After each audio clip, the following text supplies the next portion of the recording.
Hello everyone, my name is Pau. I'm a master's student very interested in NATO, and I have been raised during my whole life in a Mediterranean village close to Barcelona, 4 streets away from the sea.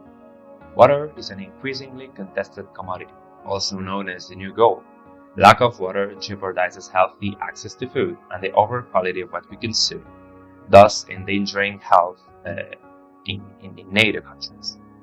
This dangerous threat does not arise from a military field, but it should be a priority to NATO perception of what security is, and their members should address this issue as what it is, a security issue, because it touches the most fundamental aspect of it, self-preservation. With no water, there's no security.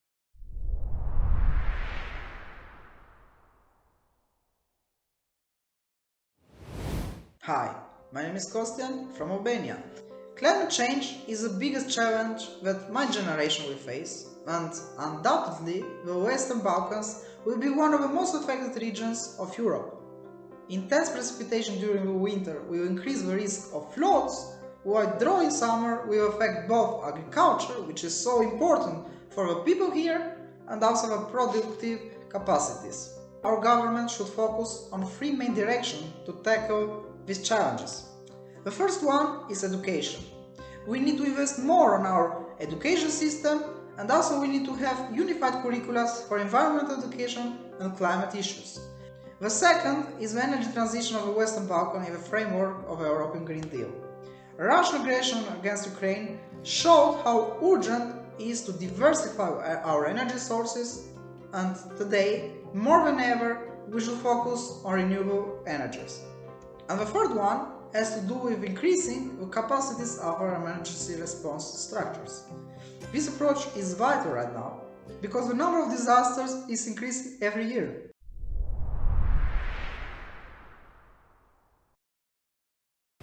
Hello, my name is Sofia Kabbej, I'm 27 and I'm from Paris, France. For the ideas I wanted to share with NATO, well, the first one will be to really have a systemic vision when trying to address climate security, meaning to go beyond only climate change when trying to address it, as this issue interacts with other ones like biodiversity loss story, but also issues related to ocean stability, etc. And then the second idea that I have would be, of course, to include young researchers, and I think the Young Leaders Project is an excellent start to do that.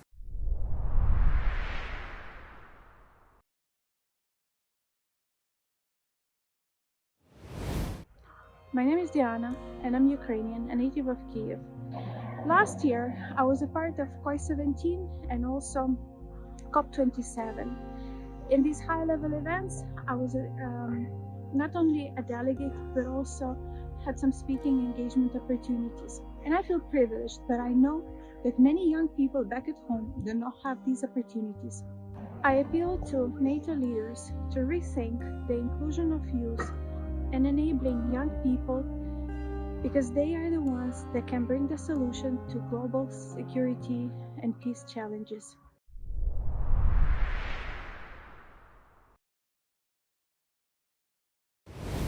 Hello, my name is George, I'm 26 years old and I'm from Greece.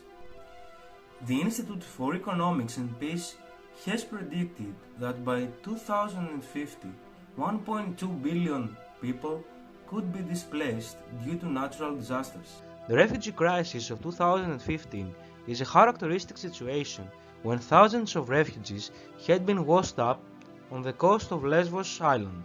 But as long as extreme weather events occur more often due to climate change escalation, I am afraid that they will become a more frequent event and their size is going to be increased. NATO states and their leaders should create a context for environmental refugees so they could be granted asylum, not this time for political or social reasons, but for environmental safety ones.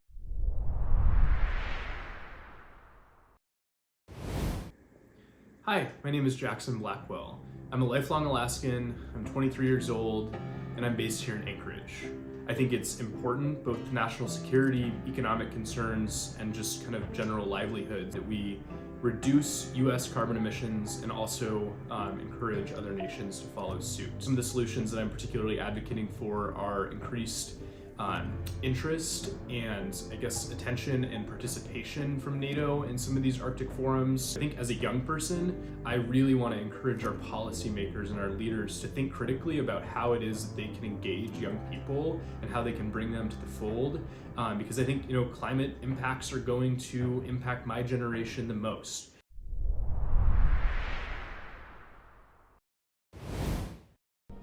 Hi, my name is Michelle Ramirez, and this is my climate story. Did you know that Alaska, which is part of the Arctic, is experiencing the effects of climate change at nearly 4 times the rate of the rest of the world? We are experiencing erosion, rising sea levels, permafrost thaw, ocean warming, glaciers melting, endangerment of marine ecosystems, increase in flooding, rain, snow, wind, storm events, animal migration, invasive species, and food security. It's the decisions we make today that will impact whether our home will be here tomorrow. I propose to the leaders of our government and to NATO member states to assist with these issues by creating fitter protocols to better educate and prepare our communities for disaster mitigation and responses, by collaborating with indigenous people, local organizations, and those who've lived here all their life.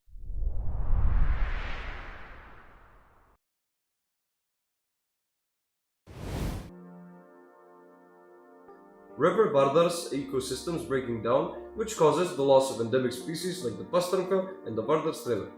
However, the population of some other species has grown, to name a few: washing machines, car parts, horses, shopping carts, and many more. We should raise awareness of the importance of the environment in our life. Children should engage in ecological activities and learn about the importance of the natural environment. We know what we should do, but are we doing it?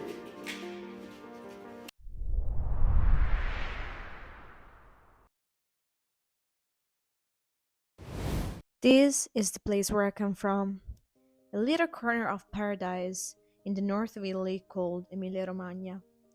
Where I come from, we're lucky because we still have access to drinking water, but in the world, 2.2 billion people still have no access to it. So what are we going to do when there's not going to be enough water for agriculture? And what are we going to do when there's not going to be enough water for us? But there is a way to mitigate the effects of climate change, and it's through technology. My region has proposed a digital water protection, a system that, thanks to artificial intelligence technologies and digital data spaces, could help to reduce energy demand for water supply and sanitation operations, control emissions from water waste treatment plants, increase water use efficiency in different sectors, and reduce losses. This is Selma Bichbich from Algeria, a social and climate youth activist, SDG advocator and volunteer work collaborator. We have been always seeing a lot that actually starts with the mindset of people who are yet considering climate change as a global concern that shouldn't be taken seriously because we're not that affected. Neglecting the fact that we were having constant wildfires every summer, not to mention the fact of having seasonal drought, which is something that Algeria didn't used to have any of that.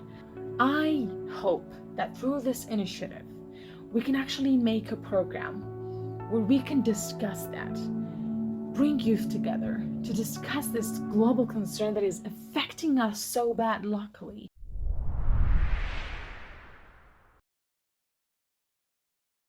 Hello, we are Marieke and Ytze, and we are students energy science at the Utrecht University.